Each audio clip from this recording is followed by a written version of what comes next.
Hello and welcome. Let's make sure. There we go. Hi, my name's Nick Hall, and I'm going to be talking about the development of the South African game development scene and kind of outlining what we've done in the last couple of years and sort of what the plan for the future is. So a little bit about myself. Hi, my name is Nick. I'm a recovering lawyer. I used to specialize in intellectual property, privacy, and data security. But I've been involved in the games industry for close on to 10 years now. I currently hold the position of CEO of IESA, which is Interactive Entertainment South Africa, which is a trade body for game development in South Africa. I also am in charge of business development and operations at Renderhead South Africa, one of the game development studios based in Cape Town. I'm a founding member of Make Games South Africa, which is the largest online community of game developers in South Africa and possibly on the continent as well.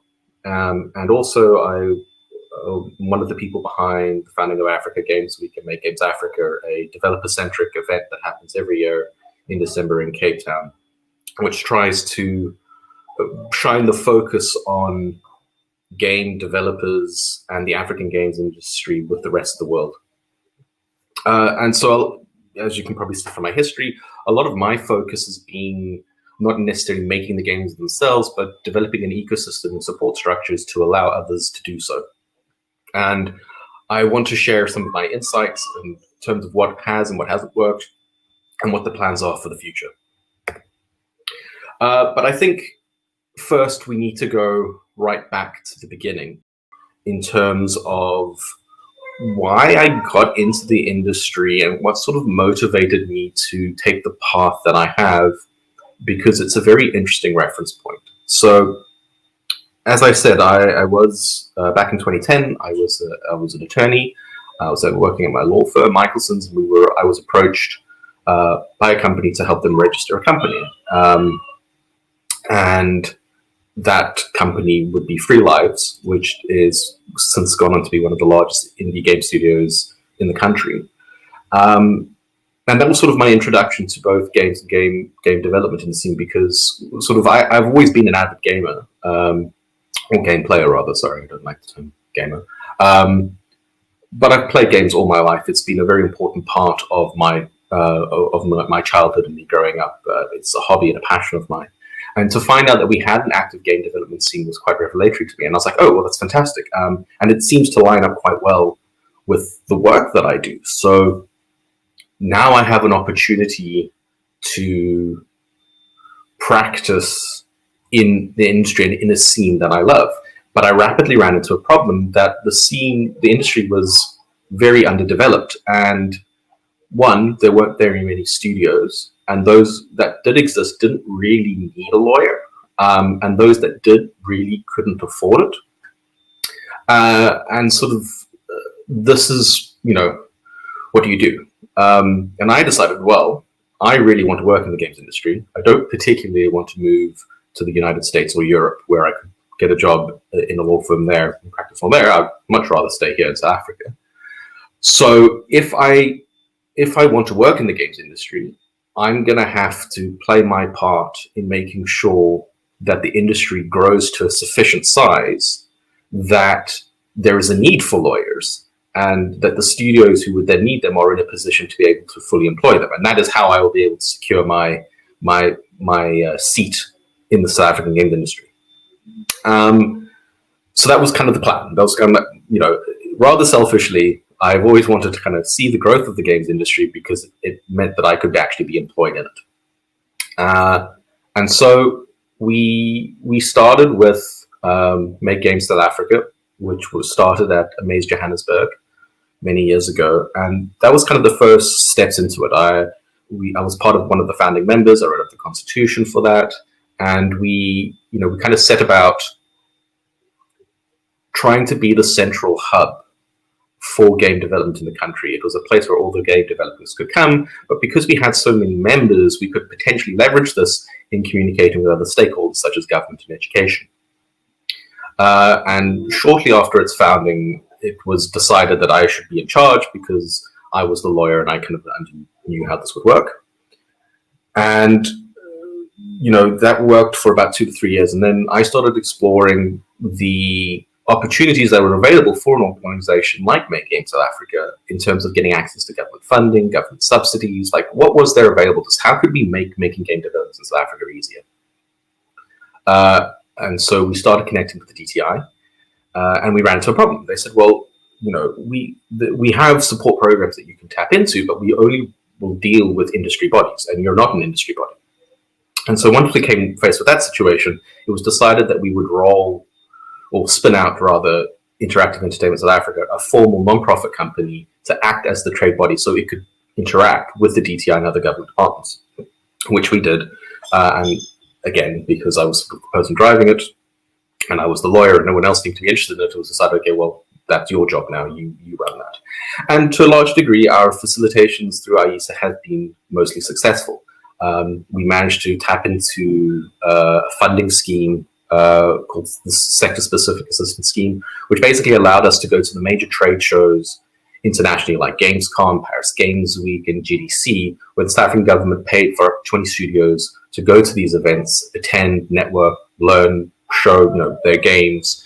And all of those trade missions were hugely successful. And I have it on fairly good authority that in terms of an ROI perspective, in terms of like the deals that were signed at these events, we were one of the highest ROI sectors to make use of this funding scheme. Sadly, about 3 years ago, the scheme was changed and games no longer qualified. But it looks as though that's going to change now. But we'll get back into that. The other thing that we did is through IESAs is that we ran an industry survey, because I'm a firm believer that we need to have credible data in order to be able to lobby for our positions and make changes. And also, it makes it very important that when we deal with government, they have an understanding of what the industry kind of looks like. And also, if we have a clear picture of what the industry looks like, we can then start having strategic thoughts about, okay, well, where do we want it to be and how do we want to go there? And so that's kind of what we've been doing over for the past 5 to 6 years. So what does the South African games industry look like? Well, we are thoroughly indie. And that is not a bad thing by any means, but it has had interesting repercussions for what our industry looks like. And what do I mean by we're thoroughly indie? Well, the bulk of the studios, and our last survey was conducted in 2017, and 52 we had a lot of respondents, and from those respondents, there's about 52 game development studios in the country. However, the largest employer in those studios was maybe 15, and I think 15 is still kind of only the largest. So we're still, from a business perspective, very small. We don't have any large-scale employers. We don't have any publishers. And if you look at if you look at the type of games that we don't make AAA games. We don't make even what would be considered AA or III games, right? We very much make small, impactful, niche audience games. And occasionally we have a breakout success like Broforce, for example. But that is the exception, not the rule.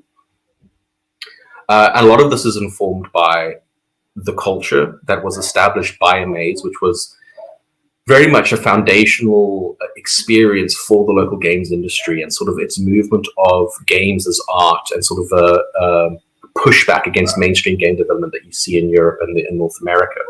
And so, our mainstream culture is very much ones of doing niche, experimental, and artistic games, which has led to some really interesting works and allowed different voices to participate. The problem that we've encountered because of that, though, is that it doesn't lead to massive scaling or massive companies being formed. The majority of the studios that exist in South Africa are 1 to 2 man affairs, and they're making the games that they want to make, and they want to see it as an expression of what they want to do. They will not employ more people because that's not why they're making games. They're not making games because it's a business or they see it as a viable business opportunity. It is a means of creative expression. And that ultimately means, though, that the only people who kind of stay in the industry or kind of enter into it, it is by necessity that they have to be entrepreneurs. And that excludes a huge amount of potential people who can enter it, because that entrepreneurial drive without support, which we don't have, means that it is just too risky for a lot of people to enter into the industry. And I believe that that is one of the main reasons why our industry is so predominantly male and so predominantly white. Even though that is a minority in the country, it's because it is that racial and gender group that has the most financial security in order to be able to actually go out and make games, right, and take that risk. The number of very promising Black developers that we've lost to other industries, for example, over the past years, we've seen many of them come out through our education institutions. They just can't stay in games. They have too many familial responsibilities, nor do they have access to the support and funding to basically not receive an income for up to 3 years while they develop their game.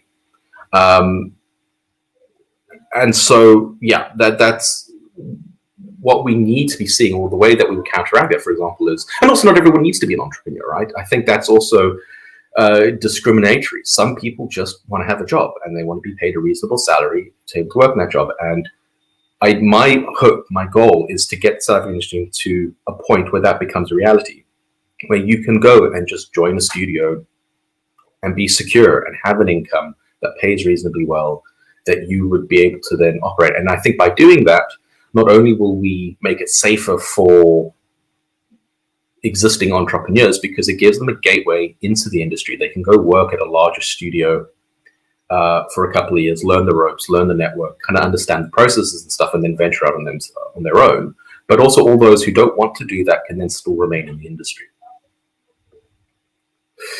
So as you kind of guessed, it's about scale. It's the way that we really transform the industry, and really where I see the industry going is it's about how do we get more medium-sized businesses in the country. And I've been acting under, my goal for many years was to get 20 studios, employing 20 people by 2020. And if we did that, that I believe would give us a solid foundation on which we could build and kind of grow the industry further and scale it up. Because once you've kind of got studios of that size, the big thing is that you don't have the fragility that we have in the current studio. An example would be is if Free Lights, for example, closed today, they shut their doors. We would lose not only a major portion of the revenue generated by the industry, but also one of the largest employers in the industry would suddenly just be gone. But they only employ like 15 people. And that would have huge consequences for the local industry. And so we need that sustainability. We need to have that rigidity and that resilience in the local industry by having more studios who are actually able to knock on those effects, because games it is an inherently risky industry. And we are going to have studio closures, and we are going to have people move and kind of move out or close down. And being able to have other studios that can absorb those people, we're able to retain that talent within the industry and all those learnings and that knowledge. Obviously, it is 2020. We do not have 20 studios that employ 20 people. And so it was a failure. But that's okay, because to me, it's a process and it's a goal. It's good to have ambitious goals. There's a quote that says you massively over appreciate what you can do in a year, but you also massively underappreciate what you can do in 5. And sort of that's kind of my thinking is that I think it's achievable if we can get the fundamentals in place. And working towards this goal has allowed me to get some insight into where our failings were. Why weren't we able to scale up to that level? Why couldn't we get 20 studios employing 20 people by 2020? And that's what I want to talk about next. So, I mean, the first place to go is you talk to the developers. And this comes through from our industry servers, but just in terms of when I was doing legal work, it was a discussion that I would frequently have, but also on our community discussions and on the forum groups and on our Discord, we kind of get this sort of feedback. And the most common points, I think, can be summed up in these 3 things. The biggest complaint that a lot of developers say is that they simply can't get funding. And this is what we mean by that is that essentially to make a game, it is a front-loaded cost exercise. You have to have a bunch of money to make the game, and only once it is completed will you start being able to generate an income from that investment. And that presupposes that you have access to between 1 and 4 million rand, which is about realistically what it should cost to make a game in this country. That's a fairly small scale game, employing maybe 3 to 4 people, if that. And that's really much the kind of scale. Often our games come in significantly cheaper than that because people aren't paying themselves a living wage. Now, why can't they get that funding? Well, a common reason is that we don't really have any funding networks or funding support in the country. There's no government grants. Angel investors typically don't invest, and VCs don't typically invest in games because the business model is wrong. They don't have that opportunity for massive user acquisition and scale, but I'll talk a little bit about that later.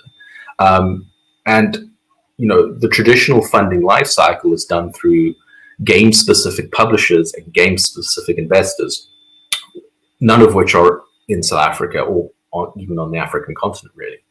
And that leads us to our next issue that people cite is that, well, we don't have access. We don't have access to the international market. We don't have access to international opportunities. We don't have access to international trade shows.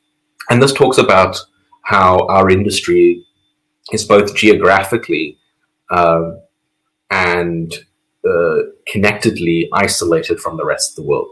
It's incredibly expensive and difficult in some cases for our developers to get to the trade shows where they will meet the right people, where they will meet publishers, where they will meet investors, where they will meet other large studios who can then introduce them to their network. And despite the revenue and the size of the games industry, it is still very personal, and it's still very much about who you know and who can give you the right introductions and who can share the right knowledge on how to do things and how to approach certain things, which the vast majority of our developers don't have, which is why our trade missions that we ran through IESA were so successful, and why it was such a prominent point to me is because I wanted to address this issue of access. We can get people to the United States, we can get people to Europe to attend GDC, to attend Gamescom, and that once they're there, they start having access. And the truth is that those trade missions solve that problem, and we saw a massive amount of growth from that in terms of the number of games that were being produced and the opportunities that were being created, both in people creating their own games, but also we have a fairly vibrant services sector where, while we're not producing our own IP, we're working for other game development studios. And the services companies benefited hugely from those trade missions. And then kind of the last bit that I think is a fairly common problem is around skills. We don't have enough senior engineers would be the common problem. It's like we have good education system in place. We have really good computer science and art programs. So it's not, and because the animation and film industry and VFX industry are fairly well established in the country, it's easy for us to gather skills from these other industries and kind of bring them into games. But this is predominantly at the junior level. Sort of once you start looking for people with more than 5 years of experience, you start seriously running into problems. And a lot of studio heads have kind of said that this is one of their big barriers, is that even if they did want to scale, if they managed to land a big project, they very rapidly run into a problem that they can't hire people to actually fulfill those roles. Now, these are all true. These are all issues that have certainly had a massive effect on preventing the South African games industry from rapidly growing.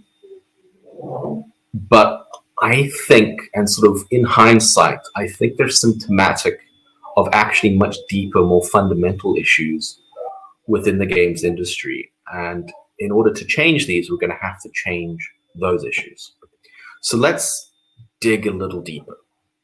And we'll deal with those 3 points. And so the first one being, let's talk about funding. Yes, we don't have publishers. It's very difficult for us to get funding for games. The truth is, though, is that there's not really a lack of funding or funding opportunities, even for South African game developers. One of the things that COVID has highlighted is that you don't actually need to meet somebody in person in order to pitch your games.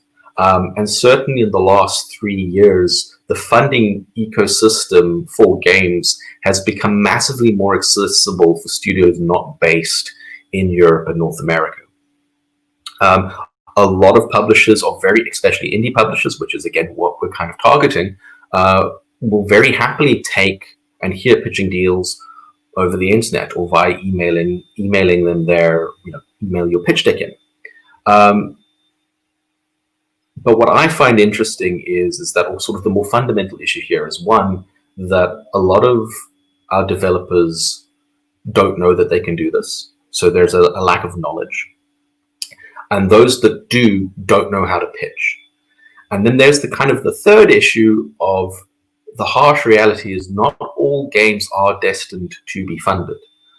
If you are making a highly specialized niche art game, it is highly unlikely that you are going to be able to get funding for that, because from a traditional publisher at least, they need to see a return on investment. And if you've got a very limited audience that you can tap into, they're going to be very hesitant to give you money. The other thing that's really interesting is in terms of the scope of the games, is that, I don't need $1 million to make this game. I only need 50,000. But then that scale also works against us, because similarly, investors and publishers are hesitant to invest in games less than $200,000 because then their ROI gets lower. Again, if you're making a game below that budget, it's highly unlikely that it's going to be able to have a mass appeal. So part of the problem that we're getting is, yes, people don't know that they can pitch for these games. They don't know who to pitch to, even though that information is out there. But also, to a large extent, we're not making games that are investable. We're not making games that can be pitched. And that's an educational problem that we can solve. And again, there's a lot of information that is out there. And I think things like the Business of Gaming Forum, Make Games Africa, and even communities like Make Games SA are kind of slowly starting to chip away at that, because we have industry veterans who do understand this and are being able to tell the hobbyists and sort of the new entrants into the industry, if they're willing to listen, how they can go about doing this. I mean, the truth is, in the last 2 years, there's been a massive explosion of funding opportunities through things like the Epic Mega Grant. This year alone, there have been a number of funds opened up specifically targeting underrepresented groups and underrepresented games. So there's the Humble has a diversity fund, Wings, which is for women in games, they have a fund. Kowloon Knights has the Fairbridge Fund, I believe, which is again targeting sort of minorities in the games industry. And so there's massive opportunity there. The other thing is that there's a cultural reality at the moment that publishers are looking for interesting games. And one of the things that we can do is we can sell our stories. They are unique. We've seen it a number of times with a number of projects being able to make and craft an authentic African or South African experience. Publishers are interested in that. They're very willing to sell it. I think part of the problem is that a lot of our developers are too focused on just the African market, and there's just not enough data to support that. But there's huge opportunity, I believe, and it's certainly reflected by things that we've seen very recently for African games for an international audience.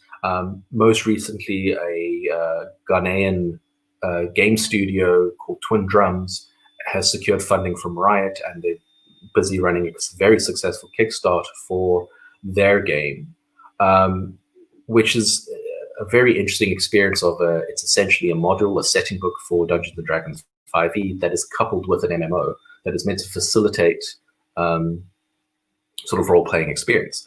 But the big hook there is that there's nothing that looks like this. I know of at least 2 other games that are being developed that are leaning hard on this, and they have both been able to secure fairly substantial amounts of money because no one else can really do this. And I don't think enough of our developers are leaning into this. And again, part of the problem is because the majority of our developers in South Africa, at least, are white male, and so they can't.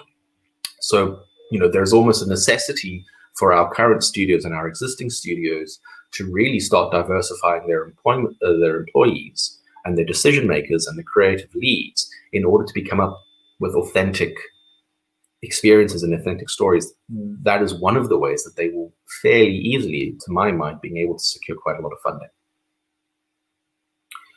The second issue was around accessibility. And that is, again, that is a difficult problem to solve. The argument that a lot of people make is that, well, we can't get to the big trade shows, so we can't be introduced to people, and so they don't know about us. And again, that's strictly true. But again, I think there's actually the critical component is, and something that's been highlighted this year, is a lot of these events have moved online and have been made exceptionally cost effective. But African representation at those events has been absolutely abysmal. Now, either it's because people don't have the time or they don't have the knowledge again. And I have a feeling that it's a knowledge issue, or they don't necessarily see the need to do it. So it's one thing to complain about accessibility. I think it is a premature argument to say that the way that we solve the accessibility issue is by having a specialized African publisher or a specialized African funder. While that would be useful, there is still a lot of funding opportunities out there that we should be trying to tap into. And for some reason, our developers and our development studios just aren't doing it.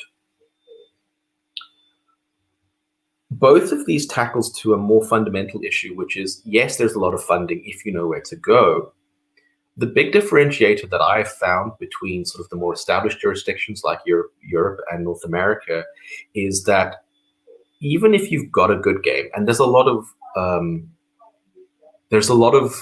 advice out there saying that you can pitch a game basically with nothing. But the reality is, and especially the reality for African developers, if you want to get even a snowball's chance in hell, well, that's the wrong metaphor, but like, it's incredibly difficult for you to successfully pitch a game if you don't have a playable prototype, if you've never done anything before. And this is a thing that a lot of African developers and South African developers struggle for. Often these are their first projects. And this ties to the fact, again, that we don't have large studios that these people can be employed by. They're entrepreneurs, so they're starting off from scratch, doing their first games and trying to secure funding. While in a lot of other jurisdictions, they can point to the fact that they used to work in AAA or they used to work at a large indie studio. And so while they don't have any actual IP that they own themselves, at least they've got experience working on other games. And that's a huge factor that's missing, which again incentivizes. It's why we need larger studios in order to be able to give our new generation of entrepreneurs the ability to have that track record, which will make funding a bit easier. The second thing that's missing, and it's something that can only really be solved by government taking a role and an interest in the industry, is that a lot of, especially in sort of Germany, France, Canada, the United States, is that there are prototype funds. And that's really kind of, I think, if we wanted to see a really dramatic change in and rapid growth in the ecosystem, is we need grant type funding to allow studios and developers to get their game to a position where they can pitch to funders, because we do not have the luxury of being able to pitch off a design on the back of a napkin, right? We are going to have to be able to show that we can actually make what we claim that we're able to make. And that requires having a vertical slice or a playable prototype. And often that is a hurdle that most people, even that cost is too much for many people. And so we just never get to that. We never get to that level. So that's, the accessibility and funding opportunity really can be solved by one thing. And that's, do we have a local fund for prototype development? If we can get that, that will then solve those two issues, because then the rest is just education. And that's fairly easily doable. Knowledge is out there. It's just about pointing people to the right place. Excuse me, not COVID. I'm just going to go back. The third issue people talk about is, so we've talked about funding, we've talked about access, but now what about the skills? And it is true, we have a lack of senior engineers. And again, this goes back down to the issue that we don't have a lot of studios, because what happens invariably is that our workforce is young. And so you can afford to earn not very much when you're straight out of university and you don't have any other familial obligations. But invariably what happens is that people will spend time and effort, their projects won't be a success because they don't have access to funding. They can't get a job in the games industry, and so they leave. So it's not that we don't have people with the experience, it's just we have a very big difficulty retaining them within the games industry, within the game specific work, because there's just so few full-time opportunities. And if you have a family or if you have a bond that you need to pay off, it is incredibly risky to remain as a studio owner in the game studio in South Africa. And so we lose people to traditional tech, we lose people to gambling, we lose people to overseas. The number of experienced developers who will make a game and not necessarily be successful, who then flee to the UK, to Europe, or to the United States to then start working in the games industry there, it's one of our hugest issues. But I don't think that's the whole truth. The other issue, or another critical skill that we're truly missing that kind of leads to this, is that we don't have business people. That's really the skill that we're missing. And it goes to that we're pitching the wrong games for the funding. Like, if we could get funding, we could keep these people because we would be able to give them an employable salary. But because we can't pitch our games, or we're making the wrong games to receive investment, they're never going to stick around. And that's because the majority of our studio owners and the people who are making games in this country, again, they're not making it because they want to see it as a scalable business. They're making it because it's a creative expression. And that certainly is a very important role. And part of, as part of the South African games industry, and it has led to very wonderful things. But it does mean that we don't have that opportunity to scale. We need more businessmen. We need more people saying, I'm going to come and start a game studio solely with the objective of this as a business. And that does mean that we're going to need to be making boring games. We're going to not necessarily be making games that are the pinnacle of an individual's artistic vision. There's going to have to be compromise made. It's not going to be sexy. It's going to mean that we're going to need to have more services people. Services company doing services work. That is the reality, because that brings stability. And then that stability will enable our artists and our creatives to be successful and be more inclusive. The fact that, as far as I know, there are only 2 people in all of the South African games development scene who have the title and specific function of business development is indicative of this problem, right? If for all the studios, for all the people working it, there's actually only 2 people whose job it is to try and go and get money for studios. We need more of that. And again, at the studio heads, what happens is, again, the other issue that we kind of see is there's that lack of willingness to scale. That's not part of the strategy for the company. And that's fine. It's good for those studios. There's a number of indie studios who maybe only have 2 or 3 people, and they're successful and they're able to maintain themselves. But they don't want to go to the next level, nor do they need to, nor should they. But if we want to see larger studios employing more people, you need to start seeing the founders of those studios with that vision. And we have a burgeoning tech industry. We have a very vibrant traditional tech sector, startup culture, which has its problems. But why aren't we able, one of the things I'd like to see is, can we start getting some of those people to start saying, well, we can think that there's a viable business opportunity in games, and how can we develop that out? That will then start again.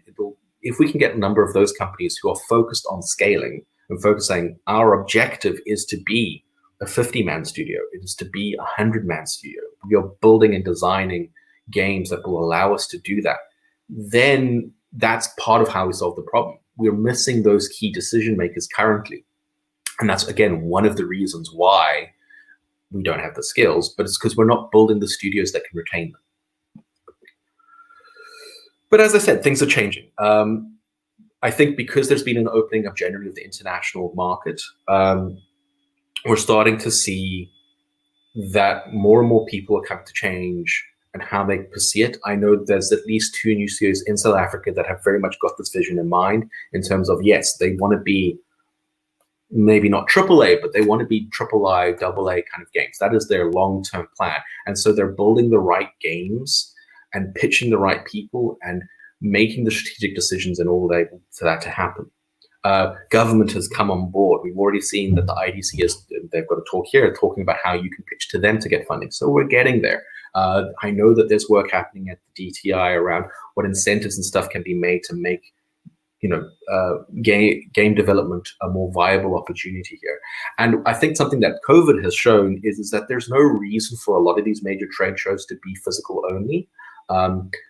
I've attended probably more trade shows this year as a result of COVID because I could do it from my own home than I have done everywhere else. And it's been hugely beneficial for me and my studio. So, we're getting there. And I think also, again, the global industry is recognizing the need for diversity and the need for inclusion. And that means is that there's a more proactive attempt, even if it is superficial for now, but at least kind of the start is there of looking for developers and development studios from the global south. So what is the strategy? Honestly, I don't know yet. I have this vision of what I think needs to be done, but as I mentioned right at the beginning, I really want to be data-driven. And so what our next steps is, and I'm glad that I can say this, is that I've managed to secure funding and partners to embark on an extensive research project on the South African games development industry that will hopefully give us, which will result ultimately in a strategy document for the industry that will be backed up by data. We'll have a very accurate idea of who all the different stakeholders are, and we're going to be able to look at other developing game development economies and more traditional ones to kind of give us some guidance. And with that strategy document, we will then be able to pitch and make proper lobbying efforts towards government and the other important stakeholders to say, this is the changes that we need to have to achieve this goal. And we will know that the goal of having larger scale studios is actually one that we should be striving for. So what do's next? Well, like I said, the research project will be commencing in the next couple of weeks. That's set to run for a couple of months. So by early next year, we should have conclusive data and a strategy document to know what we are going to do. And so the milestone has changed. Maybe we'll get out 20 studios employing 20 people by 2025. I certainly hope so. I think it's achievable. We've made a lot of progress, maybe not enough, but a lot of our issues have been solved and we're getting there. And the hope is that this time, maybe we'll get it right. Thanks for listening. Thanks for attending. If they have any questions, I'll do my best to try and answer.